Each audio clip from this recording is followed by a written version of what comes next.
As we pause for a moment of silent meditation, please pray for the Baltimore City police officer, Kiana Holly, who is clinging to life after being ambushed and shot multiple times while in her patrol car in the early morning hours of Thursday. I'm glad to hear the city police have captured and charged 2 suspects in a horrific and cowardly incident. But Officer Holly is still in critical condition on life support and shock trauma. We are all affected by this senseless act. She represents the best of the men and women in law enforcement who are out there protecting us all, especially during this holiday season. I hope you will all join me in praying for Officer Holly's recovery and for her family in such an incredibly difficult time. I'll now call upon Councilwoman Bevins, who will now lead us in the, let's have the moment of silent meditation first.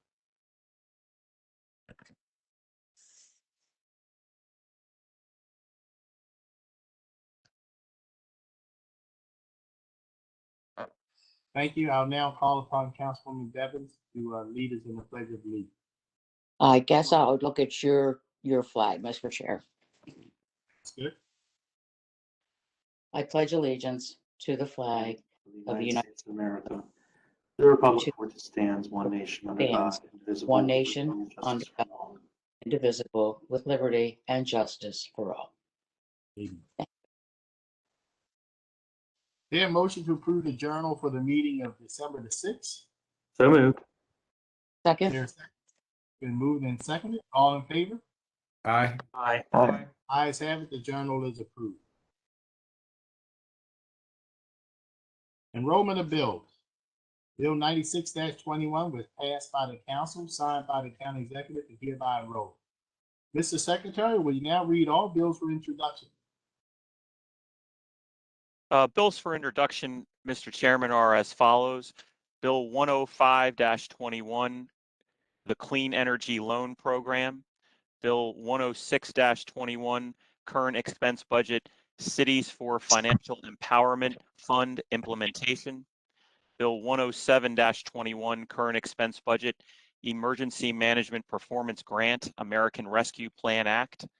Bill 108-21, Current Expense Budget, Immunization and Vaccines for Children. Bill 109-21, Current Expense Budget, COVID-19 Public Health Workforce Supplemental Funding. Bill 110-21, sponsored by Councilwoman Bevins, Zoning Regulation, Signs. Bill 111-21, also sponsored by Councilwoman Bevins, Zoning Regulations, Uses Permitted in the Manufacturing Light Zone. Bill 112-21, sponsored by Councilman Catch, Planned Unit Developments, Extension of Time for State of Emergency. Bill 113-21, sponsored by Councilman Marks, Backyard Chickens. And Bill 114-21, sponsored by Councilman Jones, Revitalization Property Tax Credit.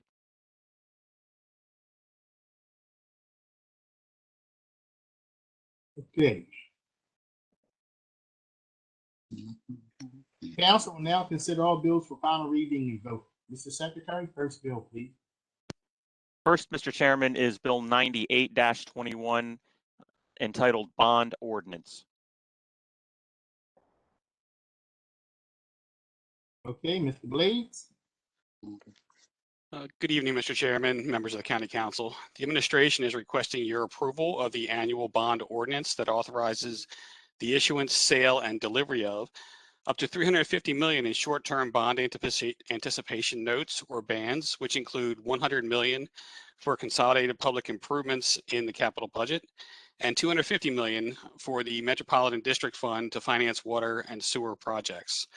Up to $350 million for the associated issuance of long-term general obligation bonds, and $3,079,901,500 in refunding callable bonds issued by the county between 2009 and 2021.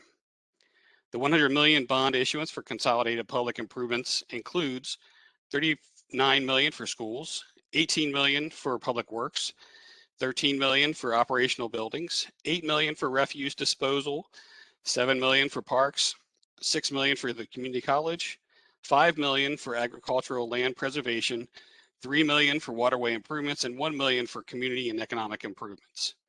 The Office of Budget and Finance will sell the bonds at competitive bids, except for $5 million in agricultural preservation bonds that may be designated for agricultural property owners according to installment purchase agreement program, and any bonds designated as financed from the Maryland Water Quality Financing Administration. By issuing the bonds through the MWQFA, the county is able to obtain lower borrowing costs. And I'd be happy to answer any questions. Thank you, Mr. Blades. Are there any questions or comments from the members? Hearing none, thank you very much, Mr. Blades. Thank you.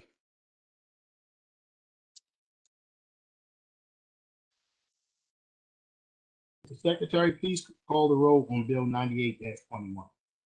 Mr. Jones, Aye. Mr. Marks, Aye. Mrs. Bevins, Aye. Mr. Crandall, Aye. Mr. Quirk, Aye. Mr. Patoka, Aye. Mr. Catch. Aye. Ayes have it, Bill 98-21 is passed. Mr. Secretary, next bill, please. Next is Bill 99-21, entitled the 2021-22 Capital Budget Recreation Facility Renovations Community Neighborhood Park Development. Mr. Bob Smith. Evening, Chairman Jones and members of the County Council. The administration is requesting supplemental appropriations of federal and state funds totaling $815,733 to two bulk capital projects, recreation and facilities renovations for $465,738 for federal funds, and community neighborhood park developments, $350,000 in state funds. The federal funds will be used for a boat ramp replacement at Merritt Point Park, and the state funds will be used for potential parking expansion at Quarry Place, Kiwanis Field, and a potential exercise pavilion at Northwest Regional Park. Thank you. All very worthwhile projects, I might add. Any questions or comments from the member?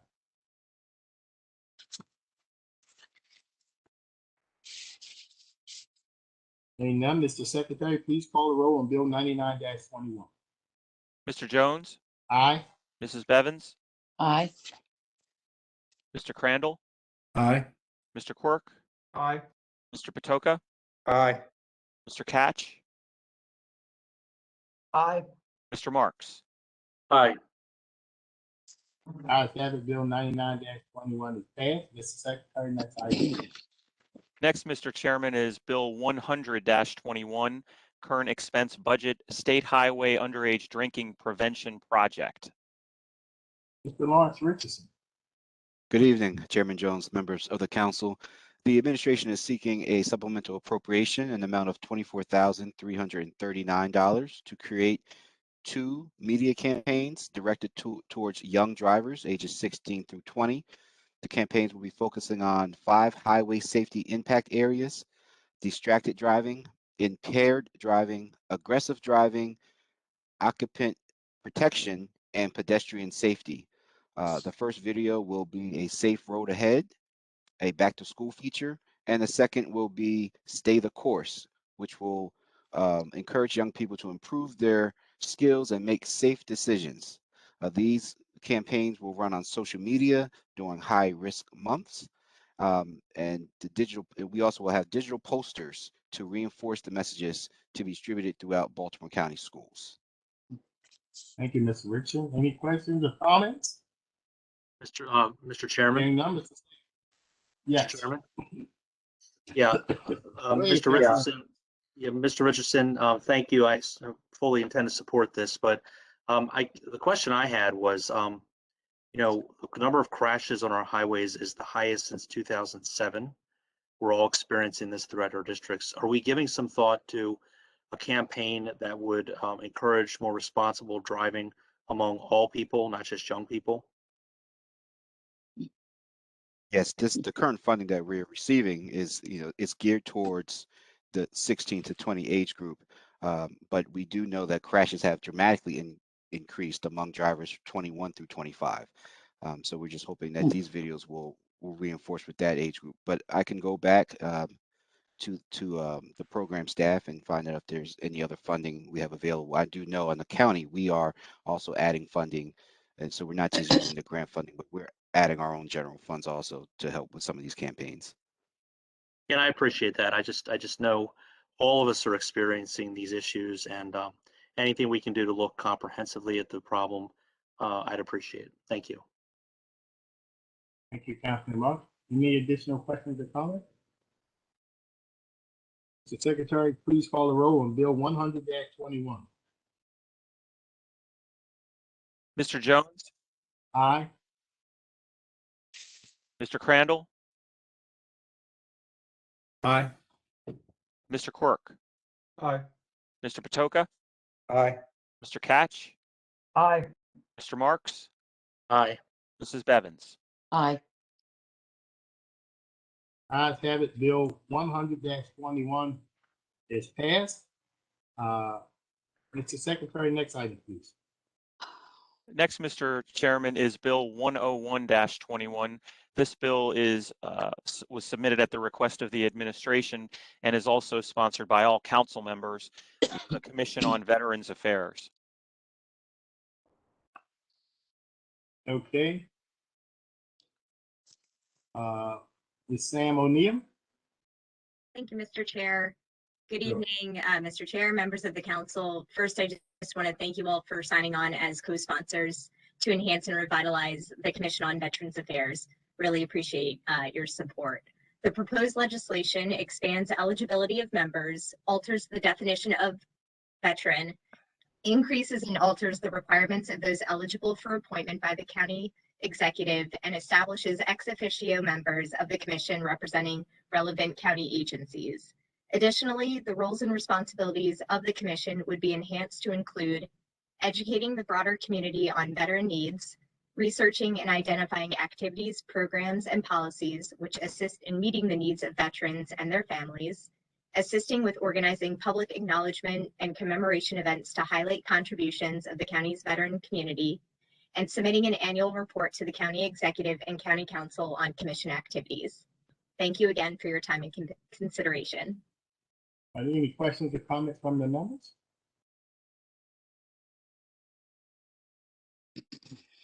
Is there an amendment? There is a technical amendment, Mr. Chairman. The amendment would just, if the bill does pass with at least 5 votes, the bill will specify that the effective date is January 2nd, 2022.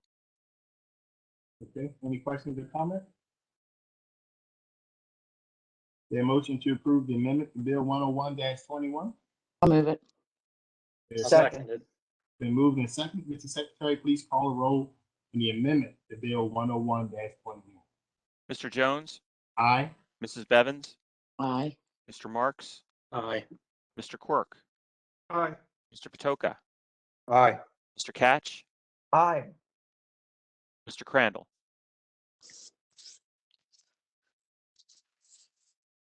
Mr. Crandall, Aye. Okay, the ayes have it. The amendment to Bill 101-21 passed. Their motion to approve the 101-21 as amended. I'll move it. Is there a second? Second. Been moved and second. Mr. Secretary, please call the roll on the amended 101-21. Mr. Jones, Aye. Mrs. Bevins, Aye. Mr. Quirk, Aye. Mr. Crandall, Aye. Mr. Marks, Aye. Mr. Patoka, Aye. Mr. Catch. Aye. The ayes have it. Bill 101-21 as amended is passed. Mr. Secretary, next item, please. Next, Mr. Chairman, is Bill 102-21. This bill is also submitted at the request of the administration and co-sponsored by Councilman Marks, the Baltimore County Fair Election Fund. Okay, Joel Keller. Yes, thank you, Mr. Chair, members of the council, for having me here this evening. I'm here on behalf of the administration to present Bill 102-21, the Baltimore County Fair Election Fund. which establishes the Fair Election Fund program, the Fair Election Fund Commission, and details how the fund and the commission will operate. As I mentioned at last week's work session, this legislation is the result of a process many years in the making. A charter amendment passed by this council in 2019, a ballot initiative passed by the voters last year, a work group that was convened this past spring that issued recommendations in September of this year. And these recommendations outline the legislation before you this evening to create a matching fund program for county executive and county council to utilize beginning in the 2026 election cycle. In the interest of time, I won't repeat my walkthrough from the work session of how the system works, but I'm happy to answer any questions council members may have on those details. I'll just reiterate that this is a good option that creates a new platform for candidates that are limited from participation in our local election process as it currently stands. We're doing this to create a more diverse field of candidates and give a stronger voice to all engaged voters, regardless of how much they can afford to contribute. Thank you for your time, and I will take any questions. Okay. Any questions or comments from the member? I have one, Mr. Jones, or Mr. Yeah, Chairman. right ahead, Yeah. First of all, I would like to thank the chairman for his service as a leader on this committee, the chairman of the committee, and Mr. Beller, I want to thank you for your service as staff director for this committee. Mr. Beller, could you kind of summarize how the committee went about its work, what they looked at, the other jurisdictions that were identified, the kind of the tone of the discussions? In your own words, how did the committee go through its work to reach these recommendations? Sure.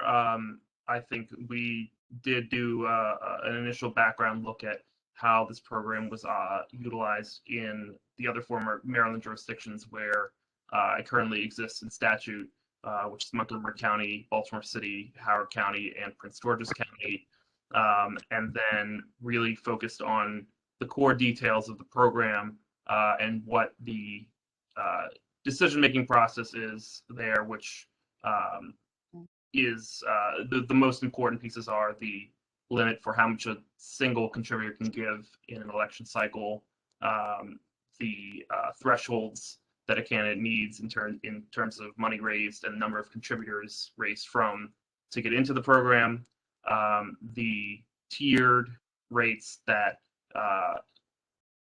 provide candidates with matching funds depending on the level of contribution, and then the limits for the total amount of public funding that can be given to a candidate. That was the primary focus of the work group, as well, additionally, as some of the details on the commission itself, makeup, and qualifications for that commission. I would say that the most noteworthy discussions we had were on the tiered rates, as well as the limits to the amount of public financing that a candidate can contribute. My best recollection is that we had not an initial point of consensus on those limits. The numbers have been thrown out, particularly for the council limits, as low as 60,000 and as high as 100,000, I believe, which I think is part of the reason we ended up at the 80,000 figure, was that was sort of the middle of the range we had discussed. And we had also discussed a sharper tiered system. For executive right now, it's the 642 for each $50 strike. I think that the idea of potentially going as high as $7 or $8 for that first $50 match came up to look at what some of the other counties were doing. I think Prince George's has a very high match, their first $50, but ultimately we reached what I would call another consensus point with where the bill currently stands. So, Joe, if you could, who was our experts In other words, when we wanted to look at what other jurisdictions was doing, who was there to give us that information? So I did some preliminary research along with Josh Greenberg, who is a member of my team, and some of the more detailed background was we've received assistance from Joanne Antoine from Common Cause and Emily Scar from PERG, Maryland, both of whom were members of that commission. And then we also received some expert information from Jared DeMarinis, who is not a member of our work group, but is an employee at the State Board of Elections who oversees these programs. So just so I can understand, I know we went through this relatively fast. So the multiplier is 6. So a person gives $50, county would match it with $300. Correct. For county executive, yes. And then for county council, a person would give $50 and we would match it with, what is that number, 5 or 4? But 4-to-1 match. 4 to 1. So they get $50, we county would give them $200. Correct. Okay. Any additional questions or comments from the member? Yes, Mr. Chair. Yes, go right ahead. So first, I want to thank the work group. Thank you, Mr. Chair, and Councilman Jones for being on this work group. And I appreciate the county executive's deliberate approach. This went to referendum and was approved by the voters. And the work group did its work to come up with a set of recommendations based on the authorization that the voters provided. And so I think this initiative and each initiative that the county executive has brought forward has been a deliberate approach. It's been a thoughtful approach. It's given all of us as council members, as legislators, the right information and tools to make decisions. And so I just want to acknowledge the good work that the work group did and also Mr. Chair and Councilman Marks. Yeah. Thank you. Are there any additional questions or comments? Okay, Mr. Bosworth, I understand there are some amendments. There are, Mr. Chairman. The first set of amendments is submitted at the request of the administration. They're really mostly technical in nature. The first amendment submitted by the administration deals with the composition of the commission and states that a member may not be a candidate for public office in the current election cycle. It's just clarifying language, and that they cannot be a lobbyist registered with the county. It used to say the county or state, but it just limits it to the county. The next amendment is that it clarifies that the definition of qualifying contribution means an eligible monetary contribution in support of an applicant candidate. The next is again a technical amendment that states that in order to qualify as a certified candidate, a candidate for county executive must have collected from county residents at least a certain amount of money, and then clarifies that it is in qualifying contributions and not just an aggregate amount of money. And then also for county council, it just specifies that it is an aggregate total of money in qualifying contributions. And there is another amendment that states that the total public contribution payable to a certified candidate for the election cycle, including the primary or general election, shall not exceed, and then a certain amount. This amendment clarifies that the total public contribution payable to a certified candidate for either a primary or a general election shall not exceed that certain amount. It just clarifies that language. And then finally, where it states that an applicant or candidate or participating candidate shall not, it says accept a loan from anyone other than the candidate or the candidate's spouse, parent, or sibling. And the amendment also includes a child who is at least 18 years old. So again, they're really mostly technical, but those are the summary of the amendments. Okay. Any questions or comments on the amendment? Mr. Bishop, you want us to put them all together or Well, one group at a time? I think it's one that was submitted as one amendment, but in, with a number of parts, but however the council wishes to proceed. Okay, why don't we get those out of the way? Is there a motion to approve the amendment? Mr. Chairman, I have a quick question. Yeah, Yeah, can you tell me, so we're restricting those people who can lend a campaign money, is that correct? And we're limiting it to family members?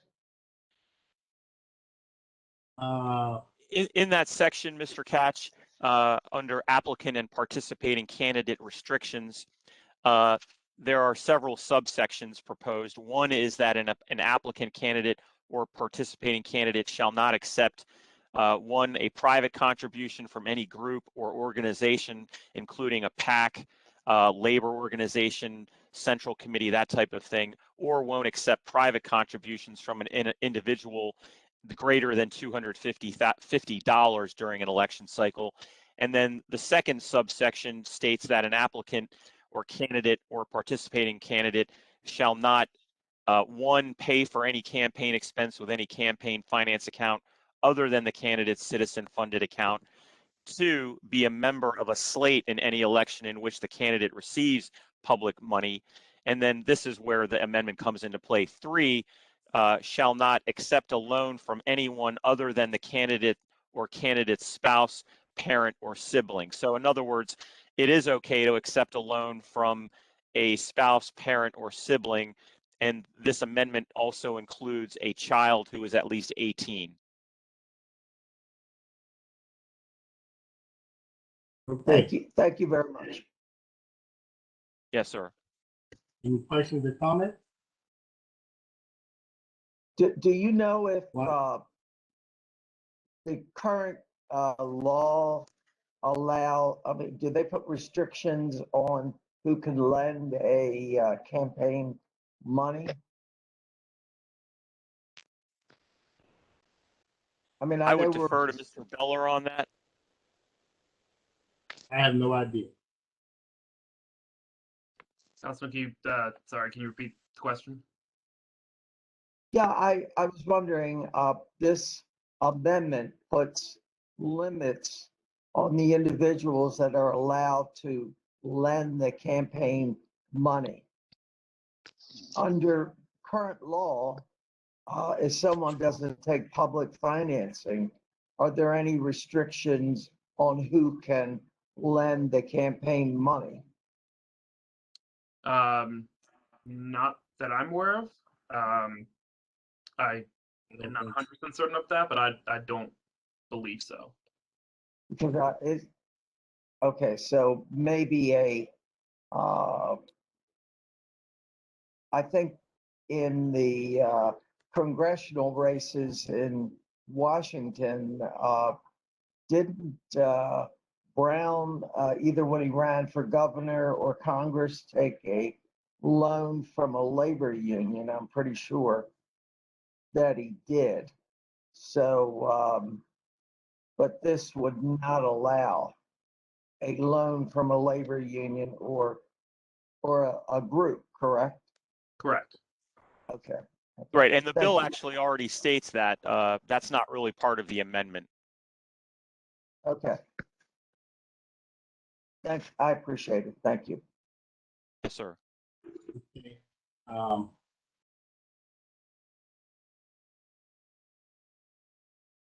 motion move to the approve those amendment. amendments? Motion. Been So moved and moved. seconded. Secretary, please call the roll on those amendments. I think we had two movers and no second. Okay.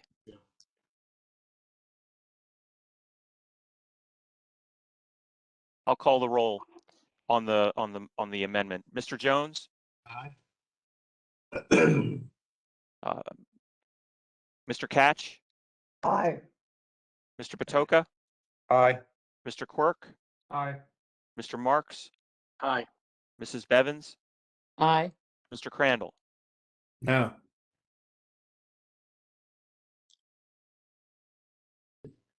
The amendment passes. Mr. Secretary, there's more amendments? Yes, sir, Mr. Chairman. There is also an amendment sponsored by council members Catch and Quirk. This amendment would state that a certified candidate, this amendment, as you might have recall the discussion at the work session, both Councilman Catch and Councilman Quirk discussed expenditures and spending. And this amendment offered by them would state that a certified candidate for county executive may not make expenditures for either primary or a general election of more than 1.4 million from their citizen campaign account for county executive, and then also states a candidate for county council may not make expenditures for either a primary or general election more than 150,000 from their citizen funded campaign account. Any questions or comments? Councilwoman Bevin? No, I didn't have a question. Okay. All right, Mr. Chairman, I'll move the amendment. Okay, it's been moved. Is there a second?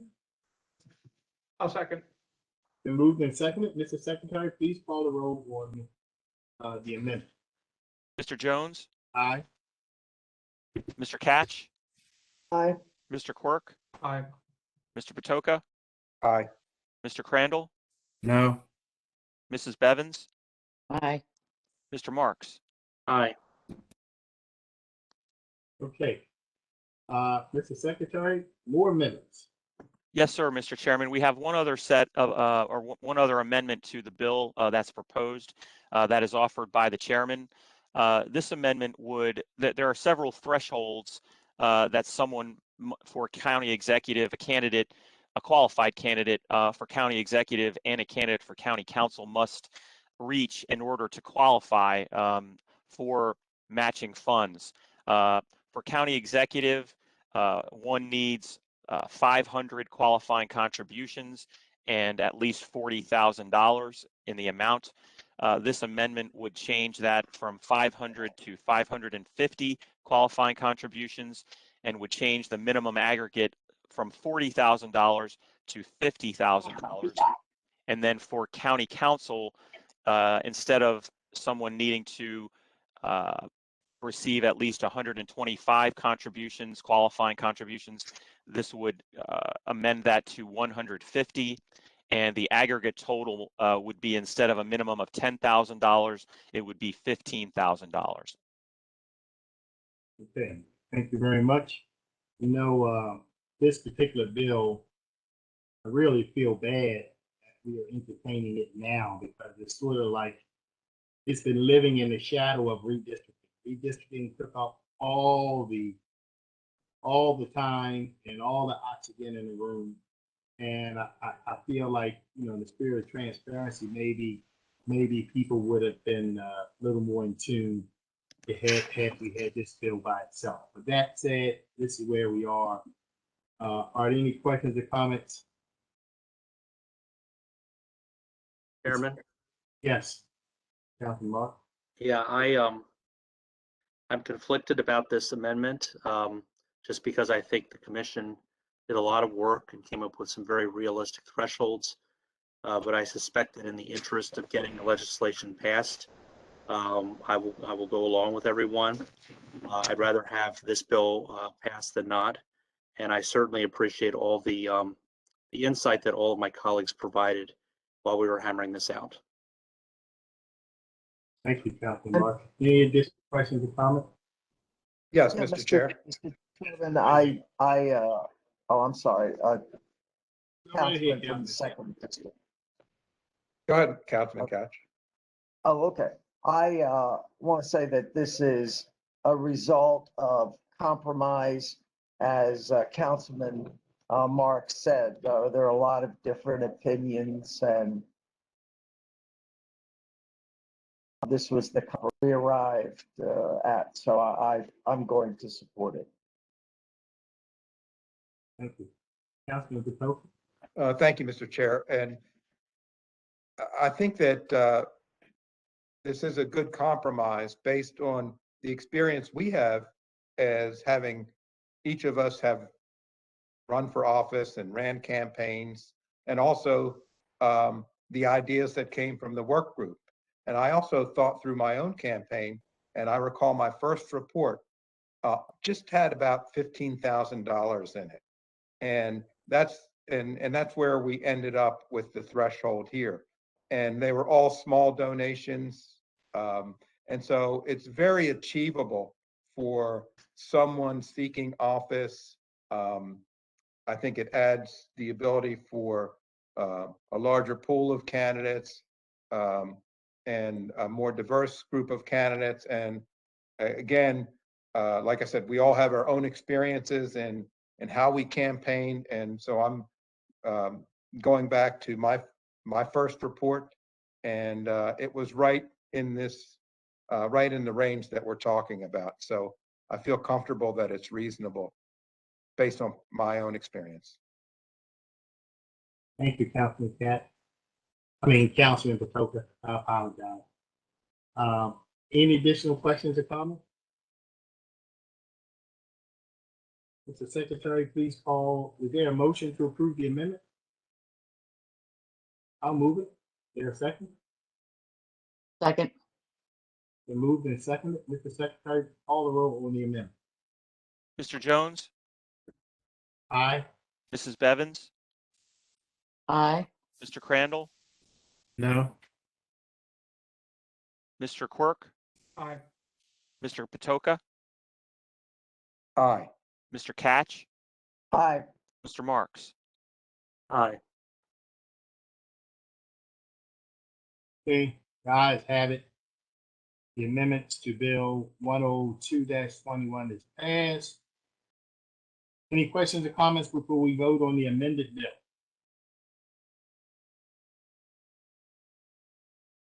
Okay, is there a motion to approve Bill 102-21 as amended? I'll move it as amended. Is there a second? Second.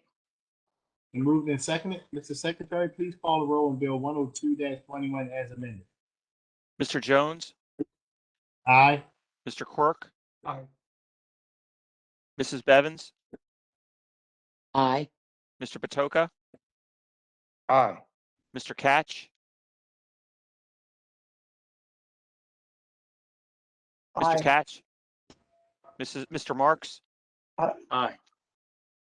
Mr. Crandall. No. Bill 102 as amended is passed. Mr. Secretary, next item, please. Next, Mr. Chairman, is Bill 103-21. This bill is sponsored by all council members, revision of councilmanic districts. Thank you. And let me just say that, this has been a very difficult process. It certainly started back in March. And, we started with the redistricting commission, who had 3 hearings, and at least 3. And they had other hearings, if you will. We had hearings, at least I did. I know the council had a couple of them in terms of the work session. And it's very difficult. But I think we did what we had to do and did it in the best interest of the citizens of Baltimore County.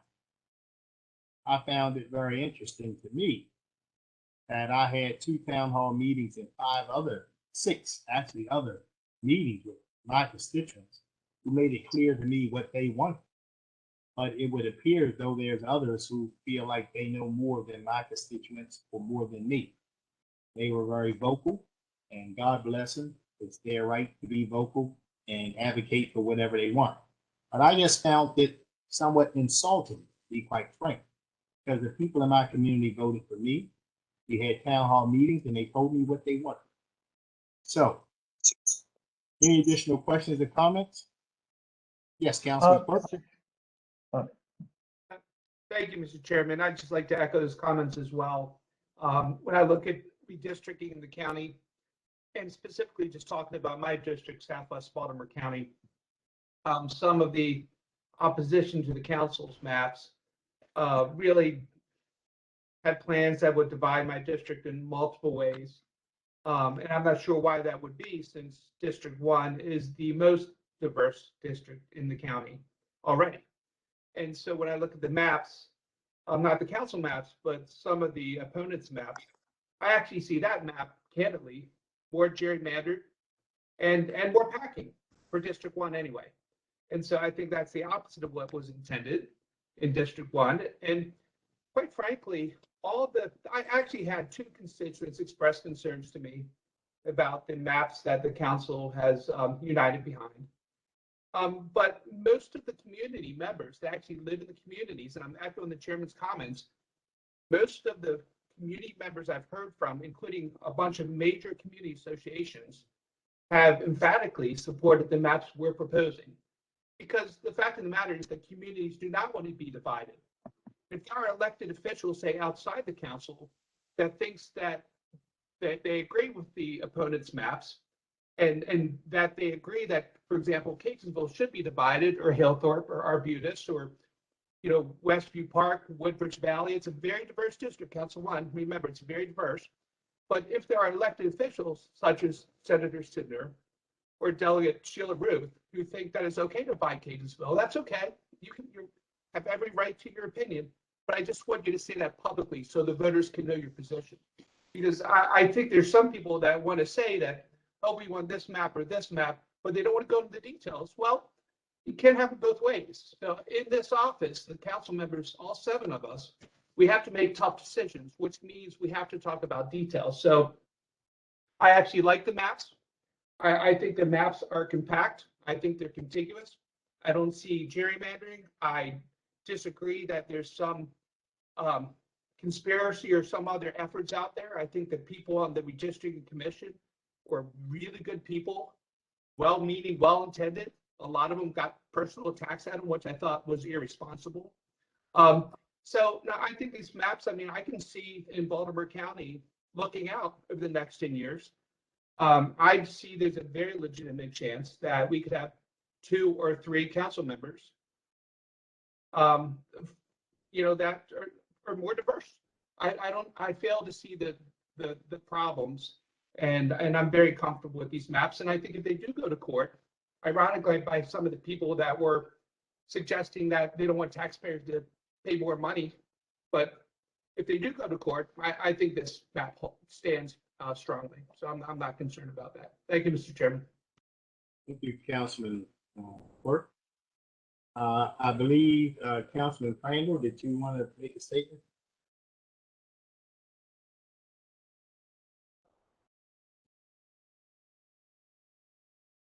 Okay.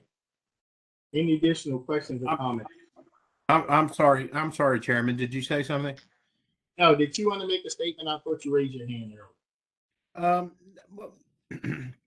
No, I found this process to be a little bit confusing and counterintuitive, to be honest with you. I found that the advocacy that was so strong that wanted to create more minority districts in Baltimore County, I found that to be I found that to be more divisive than it was actually inclusive. And I've said to many of you and many of people that I've talked to through this process that if you go throughout my district, which is not as diverse of a district if you look at the census figures as the fourth district or the first district, but is certainly diverse. If you go down my own street, there are African Americans, Middle Eastern people, Central American people, white people, old people, and it seems to me that Baltimore County is moving towards that way. If you look at so many of our neighborhoods throughout Baltimore County, it just struck me that you just can't start to zigzag lines through neighborhoods so that each neighborhood has a different local representative to their county government. I mean, after all, we are the customer service reps to county government. And what affects one neighbor 2 doors down from another neighbor usually involves the same representative. And I thought that the call for more unified districts in terms of racial diversity, I found it more divisive than inclusive. Considering the neighborhoods that I represent and the neighborhoods that a lot of you represent that have multiracial families, that have people from very diverse backgrounds dealing with the same issues within their own neighborhoods. And after all, Baltimore County, what we're talking about is what is called pothole government. And no one cares if that pothole is filled by a Democrat or a Republican or a woman or a person of some ethnicity. So I found the process to actually be more divisive, and the testimony that we had taken to be more divisive than inclusive. And I think that there's more opportunity in all of our districts as we watch Baltimore County grow and change and the demographics change, that the opportunity for candidates and representation from all genders and ethnicities and racial makeups are available for us. And I think that this map that we're voting on tonight, I think that it actually it represents that fact that we are a changing county, that neighborhoods are changing, that and I'll go back to one comment that and the chairman, you and I talked about this today, and I think it was from Reverend Nancy Davis, who said that no one chose that a certain community was going to be an African American community in the past 20 or 30 years. It just so happens that that's what happened in that community. And I think to artificially try to change the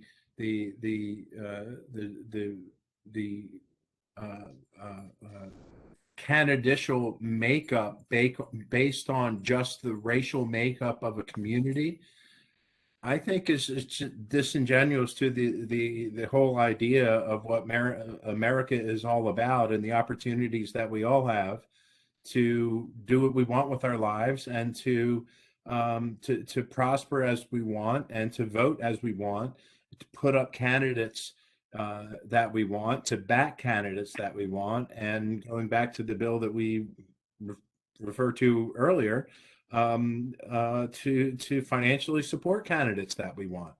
And so I again found the process to be more divisive than inclusive, which was a little bit disappointing to me, and why I'm going to support the maps that we have all worked so hard to come up with contiguous maps that still allow the constituents that we represent the representation that they deserve. So I thank you for your opportunity to for the opportunity to speak, Mr. Chair. Thank you, Councilman Crandall. Mr. Chairman. Yes, Councilman Marks. Thank you very much. And I'll be brief. I again want to thank the redistricting commission, the staff who worked on this map, and I do want to thank everyone who testified. Every person in this country has a First Amendment right to free speech, and certainly many people exercise that right. I want to kind of piggyback on what Councilman Quirk said. It has puzzled me the different standards that have been applied to the word fairness. I looked up the word fair, and the word fair means to, quote, apply impartial and just treatment or behavior without favoritism. That to me implies fairness toward all. We've had a lot of attention focused on the county council's redistricting map and very little attention applied to other redistricting maps. You know, there have been, when I look at all these tweets that have gone back and forth, I don't see the focus on the federal congressional redistricting map that was adopted by the General Assembly. We had several state legislators, and Councilman Quirk named two of them, who have attacked the county council. They both voted for a partisan gerrymandering map at the state level. You know, we're going to receive news very shortly about the legislative map. I guarantee you that that map will divide communities. It will not be a poster child for bipartisanship. I'm wondering if the same state legislators will attack that map like they've attacked our map. I highly doubt it. You know, that's all I want to say. The kind of the inconsistency we've seen. The tone is troubling. Several of you have talked about that. But I want to conclude on a high note. I do want to thank everyone who did testify. There were changes to the map. There will be changes hopefully in a couple minutes. And I especially want to thank the staff and the redistricting commission for all their hard work. Thank you, Councilman Mark. I too want to thank the redistricting commission, but they certainly put in an awful lot of work and many hours. Certainly did not deserve to be ridiculed. So, any additional questions or comments? Yes, Mr. Chair. Yes, Councilman Bacoka. Thank you. So I just want to take a moment to thank everyone that took the time to participate in the process one way or another. I think certainly we learned this is a highly emotional issue.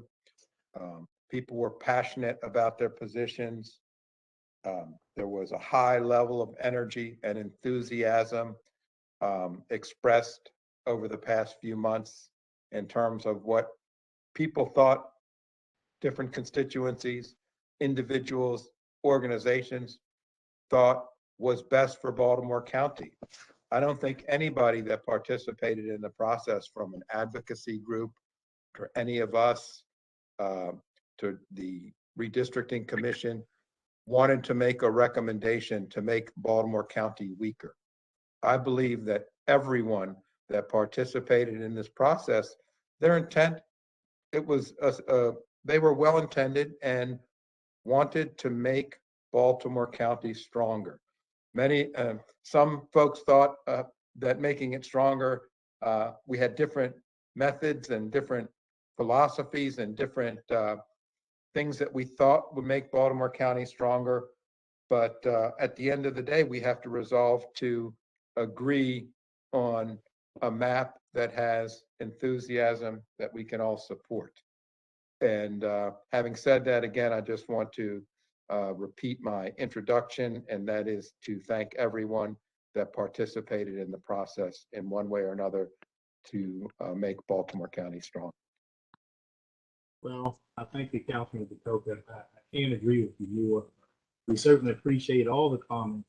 I'm always impressed with the citizens who speak up and come and speak up. And I'm always impressed with the fact that we have a process, and we'll have that process at the end of this council meeting where people can come and speak on anything they want. So you can't do that at other places, the General Assembly. You can't do that at Congress. You can do it here. So we're very proud of this. And we appreciate everybody who weighed in. Any additional questions or comments? Okay, I believe there's a few amendments. Yes, sir, Mr. Chairman. There are two amendments to the bill and the proposed map, Exhibit A. The first amendment would change precinct 8-16, I believe it is, from district currently in District 2 as proposed. It would move that precinct into District 3. I believe Mr. Catch alluded to, or didn't allude, he specified that at the work session that he wished to do that. And by the way, these amendments are sponsored by council members Marks and Catch. So the first amendment would move that precinct, that old Lutherville precinct, from District 2 to District 3. The other amendment would move several census blocks in precincts 9-23 and 9-25 from District 3 into District 5. I won't bore you with all of the census block numbers because it's quite a few, but the census blocks are located in the area north of Joppa Road and to the west of Paring Parkway. It's sort of the North Plaza area and beyond. And if any of the members wish to chime in and clarify that, feel free. But the precincts, those census blocks in 923 and 925 will move from District 3 to District 5. And again, the Exhibit A map will reflect that change, and the population count Exhibit B will also be updated. Okay, thank you very much. Mr. Chairman. Any questions or comments? Yes, Yeah, Mr. Chairman. Thank you very much. I want to first thank everyone that's been involved in this process. And I think the product that we have is good. If you look at the map, it is not, we have not gerrymandered at all. There's no gerrymandering, which is very important. And we've made a conscious effort to keep communities together. I mean, we are the closest to the people, being county council members. And we work with communities all the time. And if we can keep them united, that's what we need to do. All of us listen to people who testified. I believe there were 80 some people who testified. I had a number of people in the Lutherville community concerned because under the original map, or the one that was presented, Lutherville was split. This amendment would put Lutherville back together. So this is a case where we listen to the people. Now, for reasons of trying to equalize population, we also had to move some precincts from, these were census blocks from 3 to 5. And that indeed had the end result of uniting areas that have a lot in common.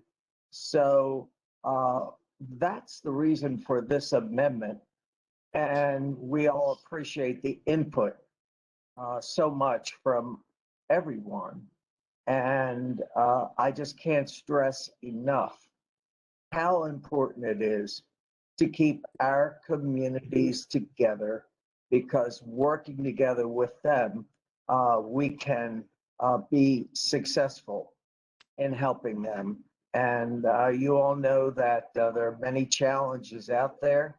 And when you're united, when communities are united and they work for a particular goal, they have the best chance when they are together. So I want to thank Councilman Marks also for putting this amendment in, and it is indeed answering the concerns of constituents. Mr. Chairman. Any additional questions or comments? Yes, Councilman Marks. Yeah, thank you, Councilman Catch, for your comments there. I do want to clarify something. This adds census blocks that are east of Perring Parkway to Council District 5 from Council District 3. This was a request from the Perring Park community. We received correspondence from them supporting this. I did my best to try to respect the wishes of other neighborhoods in that area. But this just becomes a very tough balancing exercise. It's like a balloon. You pinch it in one area and it kind of gets larger in another area. I am pleased, however, that we were able to add the Perring Park community back into District 5. And in doing so, help equalize the population a bit. Thank you. Thank you, Councilman Marks. Any additional questions or comments? Is there a motion to approve the amendments to Bill 103-21? I'll move So it. moved. Is there a second? Second. Second. Moved and seconded. Mr. Secretary, please call the roll on the amendments to Bill 103-21. Mr. Jones, Aye. Mr. Marks, Aye. Mr. Catch, Mr. Catch, Aye. Aye. Mrs. Bevins, Aye. Mr. Crandall, Aye. Mr. Patoka, Aye. Mr. Quirk. Aye. Okay, the ayes have it. The amendment to Bill 103-21 is passed. Any additional questions or comments? The motion to approve 103-21 as amended. I'll move it. Second. Is there a second? Second. Been moved and seconded. Mr. Secretary, please call the roll on Bill 103-21 as amended. Mr. Jones, Aye. Mrs. Bevins, Aye. Mr. Quirk, Aye. Mr. Crandall, Aye. Mr. Marks, Aye. Mr. Patoka, Aye. Mr. Catch. Aye. The ayes have it. Bill 103-21 as amended is passed. Next bill, Mr. Secretary. Next, Mr. Chairman, is Bill 104-21, Personnel Law of Baltimore County Corrective Bill.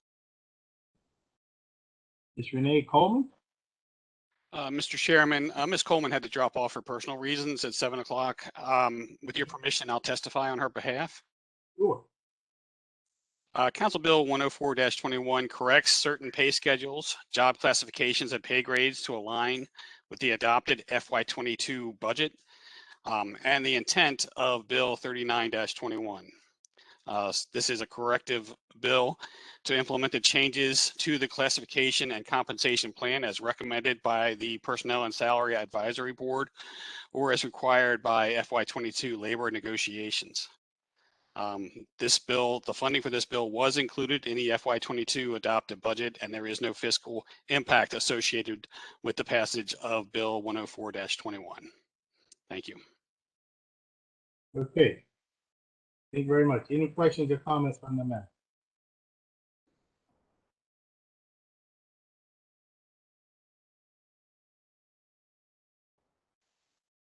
Secretary, please call the roll on Bill 104-21. Mr. Jones, Aye. Mr. Quirk, Aye. Mr. Patoka, Aye.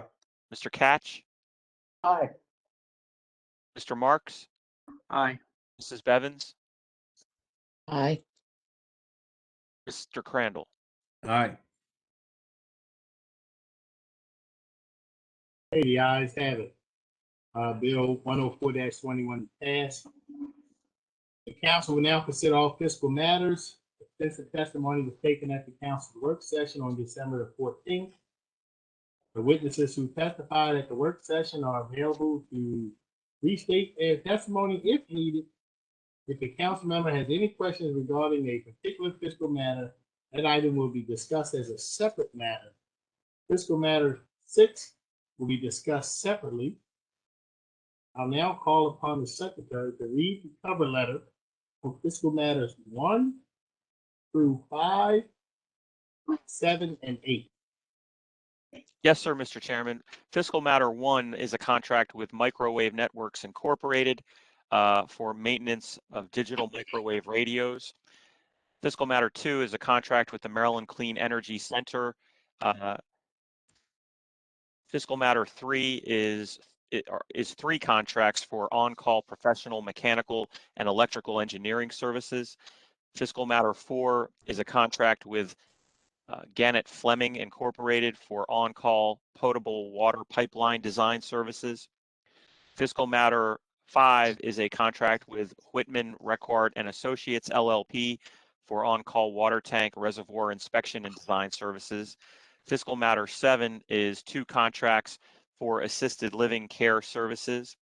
And Fiscal Matter 8 is a contract with Owings Mills Synagogue Incorporated for congregate meals.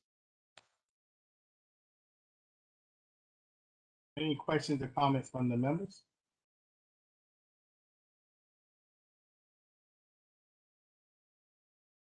Okay. Their motion to approve fiscal matters 1 through 5, 7, and 8. So moved. Your second? Second. I'll second it. Mr. Secretary, please call the roll. Mr. Jones? Aye. Mr. Quirk? Aye. Mr. Marks?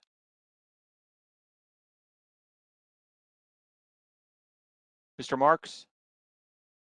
All right, it's muted. Aye. Mrs. Bevins? Aye. Mr. Crandall? Aye. Mr. Patoka? Aye. Mr. Catch? Aye. Ayes have it. Fiscal matters 1 through 5, 7, and 8 are approved. Mr. Secretary, please read fiscal matter 6. Certainly, Mr. Chairman. Fiscal Matter 6 is contracts with Rummel, Klepper, and Kohl LLP for on-call corrosion control design services through Public Works and Transportation. Any questions or comments? Yes, Mr. Chair. Yes, Councilman Patoka. I'm going to recuse myself from discussion and vote on this matter. I have a conflict. My wife works for the firm. Okay, thank you. Any additional questions or comments? Okay. Their motion to approve fiscal matter number 6. I'll move it. Been moved. Is there a second? Second. Been moved and seconded. Mr. Secretary, please call the roll on fiscal matter 6. Mr. Jones? Aye. Mr. Quirk? Aye. Mrs. Bevins? Aye. Mr. Patoka? Abstain. Mr. Catch? Aye.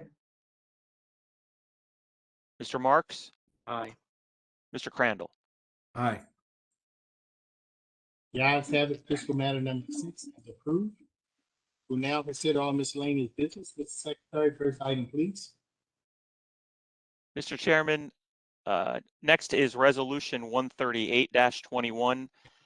This is a resolution to adopt the Pikesville Revitalization Action Plan, Master Plan 2020. Okay. Mr. Will Siebenski? Yes. Good evening, Chairman Jones and council members. Resolution 138-21 adopts the Pikesville Revitalization Action Plan as part of the Baltimore County Master Plan 2020. The Department of Planning, in partnership with community and business associations, has completed the Pikesville Revitalization Action Plan for the Pikesville Commercial Revitalization District. The action plan reflects extensive research and community input conducted by the department, and the action plan is intended to serve as a guide to implementing achievable revitalization goals throughout the Pikesville Commercial District.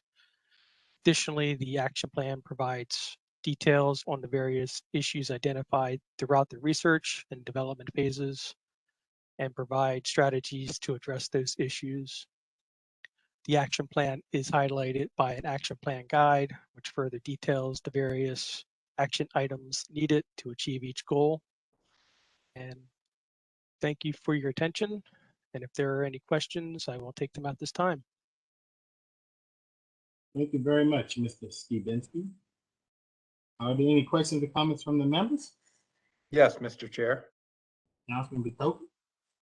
So, Mr. Skibinski, I want to thank you for your good work and the entire planning department. And please share my words with Director Lafferty. I think that this is a strong plan and the input was strong. The stakeholders, 1,000 Friends of Pikesville, the Pikesville Armory Foundation, the Pikesville Green Spring Community Coalition, the Chamber, all work closely with you in putting this plan together. And now that it's part of the master plan, there's a lot of enthusiasm moving forward. And Mr. Skibinski, are you familiar with the Pointer Sisters? Is that before your time? I am familiar with some of their Okay. songs, but Okay, well, I'm going to just quote the Pointer Sisters song, and this is from all of Pikesville, but it says, "I'm so excited, I just can't hide it. I'm about to lose control, and I think I like it." And I think that's from all of us in the second district and all of us in the Pikesville area that have waited so long for this plan to come to council. So Great. thank you, Mr. Skibinski. Thank you as well, Councilman Patoka, and thank you to your staff as well. So I appreciate that. And I did. I'm about to lose control, and I think I. There you go. Are there any additional questions or comments?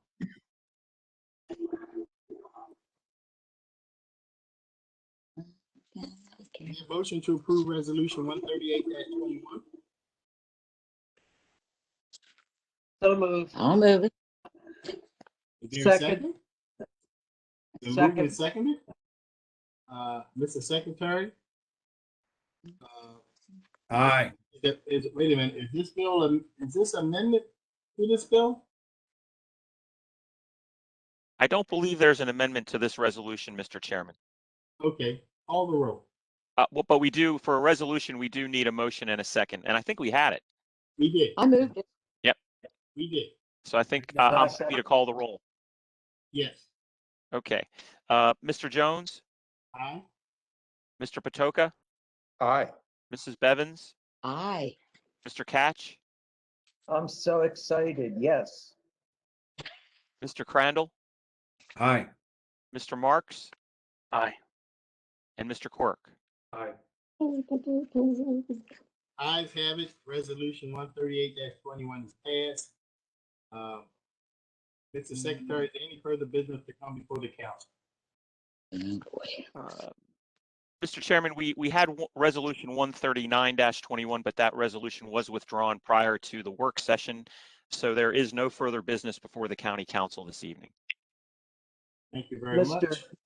Mr. Chairman, Yes. yeah, I'd like to make a short statement. First of all, I appreciate all the work that went into the redistricting and also into the fair election law legislation. I would really be surprised when this program goes into effect in 2026 if the legislation stays in the form that it's in, that we passed it. And I say that because our legislation is based on other programs in other jurisdictions in the state of Maryland.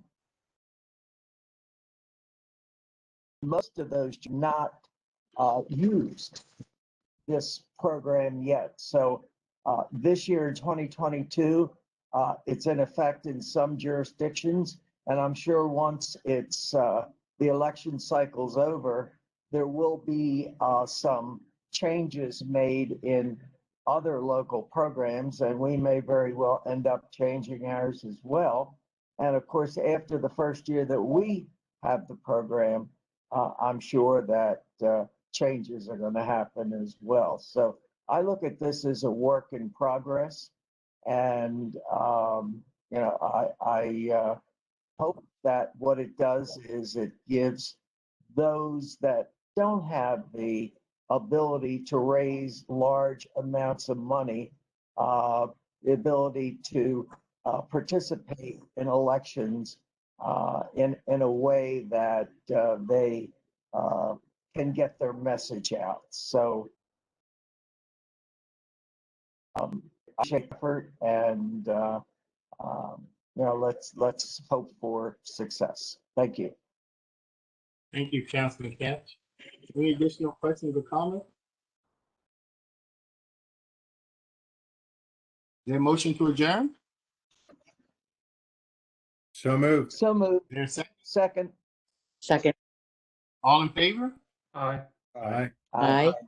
The meeting is adjourned. As is customary, anyone who wishes to register to speak online prior to the meeting is allowed 3 minutes to speak. Mr. Secretary, are there any speakers? I do believe there is. I believe so, Mr. Chairman. I believe Ms. Belcastro has the list and would be happy to queue up the first speaker. Yes, go right ahead, Ms. Belcastro. Certainly.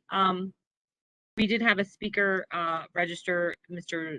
and I'm sure I'm not saying this right, Snediger, who decided to send in written testimony. So I'm going to go on to the next speaker who registered, who is Rose Kinder. Ms. Kinder. And Mr. Snedigar's testimony was related to the campaign, the Fair Election Fund bill. Yes. Okay. And he was against. Okay. Ms. Kinder. Yeah, can I go now? Yes, you can. Thanks, everybody. Mr. Chairman, members of the council, my name is Rose Kinder. I live in the 6th district of Baltimore County, and I have been following the Bill 103-21 quite closely, and I do appreciate all the work that council has done on that issue and the work of the redistricting commission, but sadly it passed tonight, and I am disappointed in the council in doing that I do believe that we have such a diverse population at this point in time in our county that we should be adhering to the law. So I understand why everybody has done it. You know, there's a whole thing about protecting your own seat and that sort of thing. But I am quite disappointed in the council. But I do appreciate the opportunity for public comment at the work session and at the previous meeting. And I guess it was October when the Redistricting Commission presented the map initially. So anyway, thank you all very much, and I hope everyone has a happy holiday period, COVID-free. Thank you. Thank you, Ms. Kinder. That positivity rate in COVID is up there, so you must remain vigilant and get the booster and wear your mask for sure. Next speaker, Ms. Belcastro. Our next speaker is Will Schwartz. Mr. Schwartz? Yes. Can you hear me? Yes, we can. Excellent. Thank you so much. I actually didn't realize this was going to happen after the vote, but I appreciate the opportunity anyway. So, like the previous speaker, I have to say I'm very disappointed in the outcome tonight. I think it's you know, the map. It's the idea that half the population would get one of 7 would be the predominant population of one of 7 districts is patently unfair. It's transparently unfair.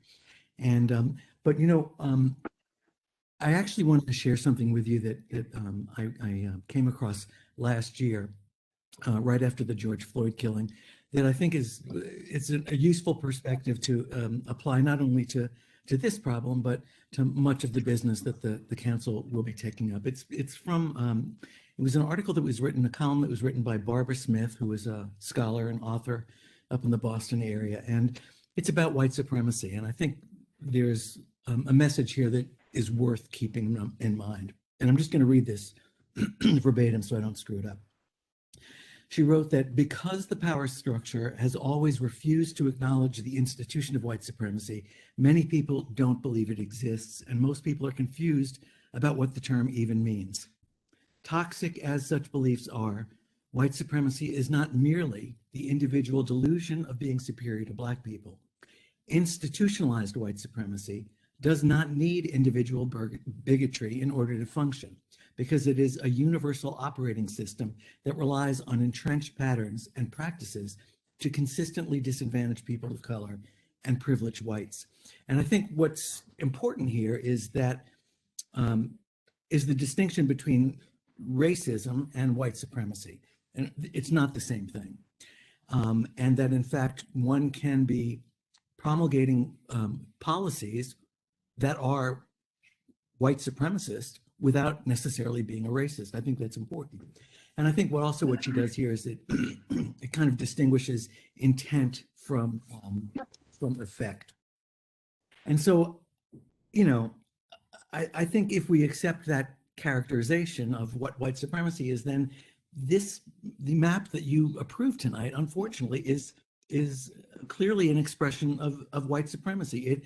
It codifies white privilege, right? What is the definition?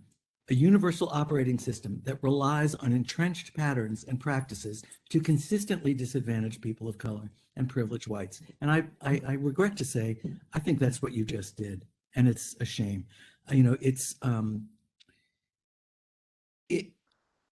you're creating a more equitable society and moving towards, you know, healing and racial reconciliation. It's going to, you know, it requires a deliberate action, right? It's not going to happen by itself.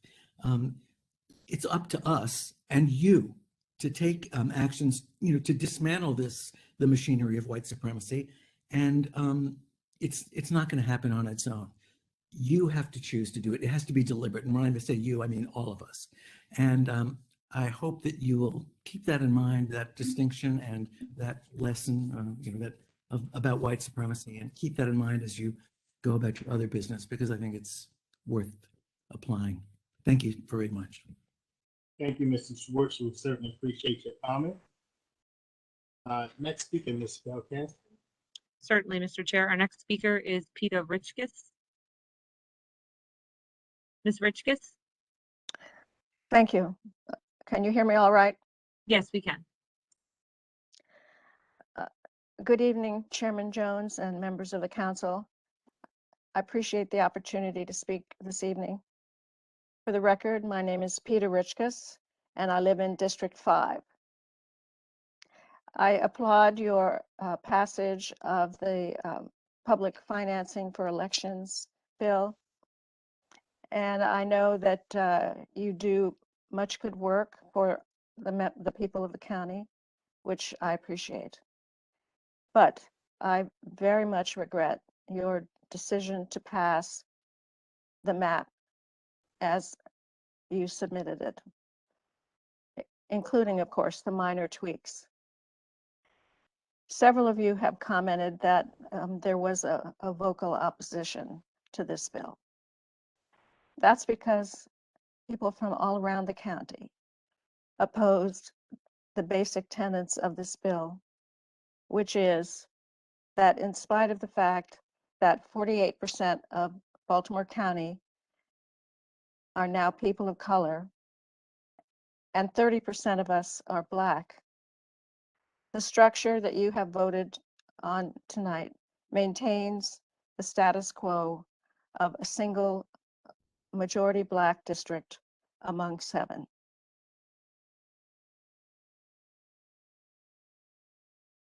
I wish it were not so.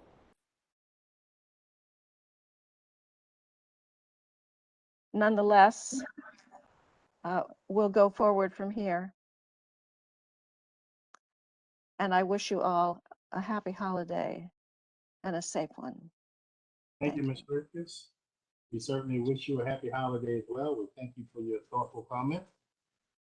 Next speaker, Ms. Belcastro. Certainly, Mr. Chair. Our next speaker who registered was Cheryl Gottlieb. She did not put a phone number on her registry. She left that blank, and her name is not on our attendee list, so I cannot find her to call on her to testify. So our next speaker is Janet Miller, and I think I have located Ms. Miller. Ms. Miller? Yes. I know that we talk about open government, and I was extremely disappointed. I look at the web page and it says County Council redistricting process information, and under the current web page, the final report of the Councilmanic Redistricting Commission had my district as being District 5. I'm in 15-010.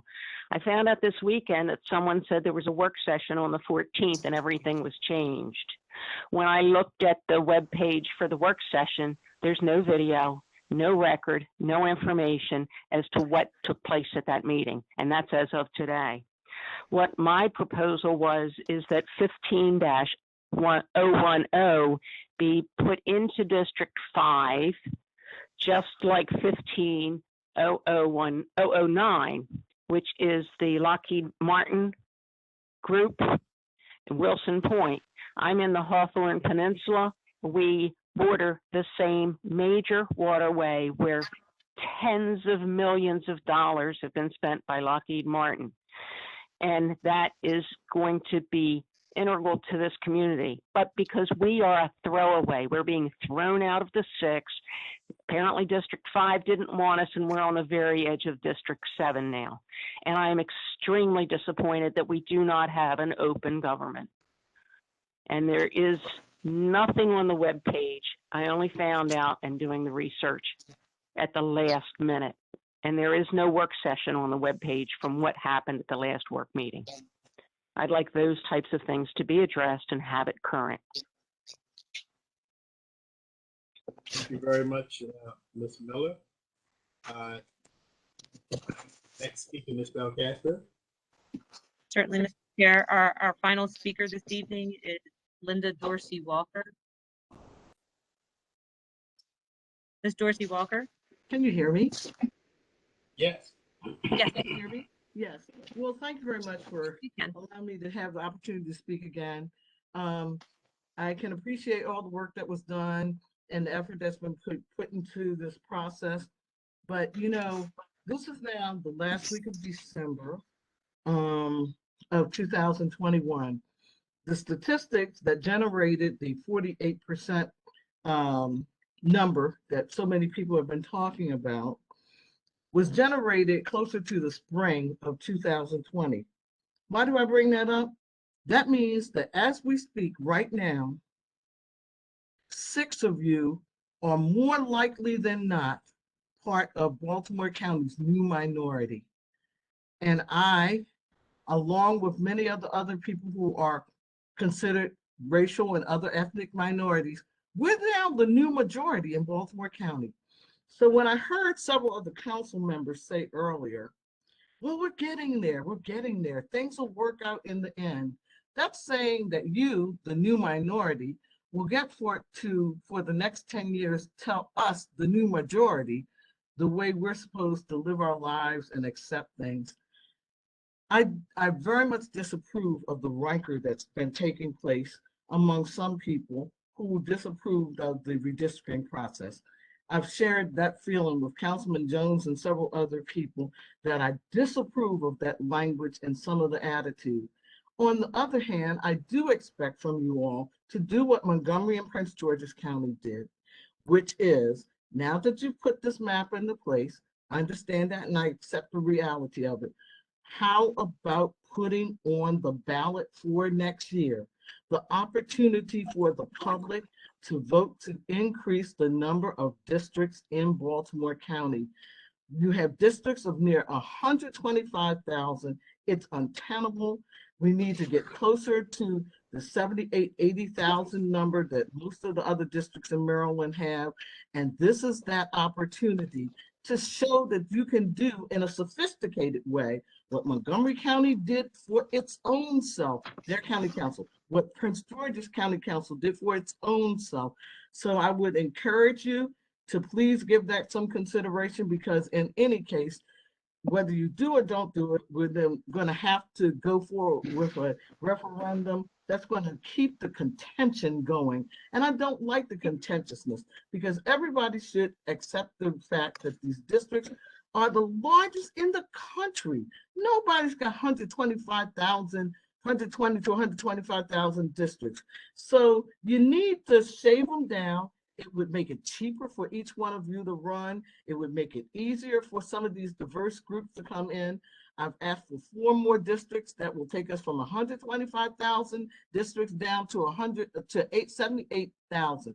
It will allow you to grow for several decades. We may never get back up to 125,000, and it will make life more manageable, give you an opportunity to bring in young people, women, minorities, and it will improve our governance. And people have said, well, where would you put all those people? Let's see. The auditor's department was not always in that building at the end of that floor, and that's where the new people would go. And so I've given a lot of thought to this, along with a group, New Horizons, that I've been working with. And so I'm hoping that you will give sincere effort into thinking about 4 more districts, 11 districts for Baltimore County, and that will prepare us for the future. And I thank you, and I appreciate all the work that you've done. It was a lot of hard work, and I'm sorry for any hard feelings that were generated by some of the people who maybe let things go too far. Thank you. Thank you, Ms. Dorsey Walker. I believe that is it.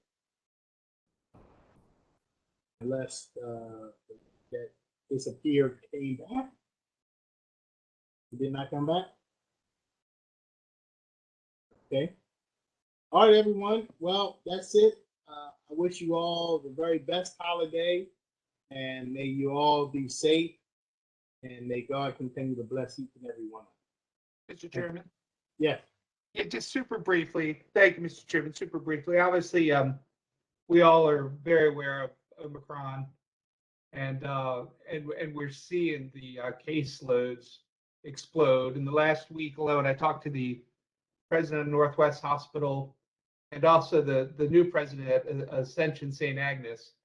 And so our hospitals, and I know our county executive was talking about this earlier too, but our hospitals are definitely feeling the effect of this Omicron. And so I would just encourage everybody to try to play it safe, wear a mask, get your vaccine or your boosters if you can, and just be careful out there, because this COVID strain looks like it hits pretty hard. Hopefully it fizzles out as quick as it is in South Africa, but it's definitely something a lot of people are catching. And I know this, a lot of people I know have started to get it, so everybody be careful out there. Thank you, Mr. Chairman. Thank you, Councilman Burke. Any additional questions or comments from any of the members? Yes, Councilwoman Bevins. I just want to wish everybody a Merry Christmas. It celebrates. And thank you, Councilman Quirk, for those words of wisdom. My son currently has COVID and is really sick, and won't be able to probably go back to work after the first of the year. So everybody really, really be careful over the holidays with who you let in your house and where you go. Protect yourself. Absolutely, absolutely. Any additional questions or comments? All right. I want to thank everyone, and may you have yourself a wonderful holiday, and God continue to bless you all. Thank you. Thank you, Mr. Chair. Happy holidays, everyone. Thank you. Happy holidays. Thank you. Merry Christmas. Thank you. Live long and prosper.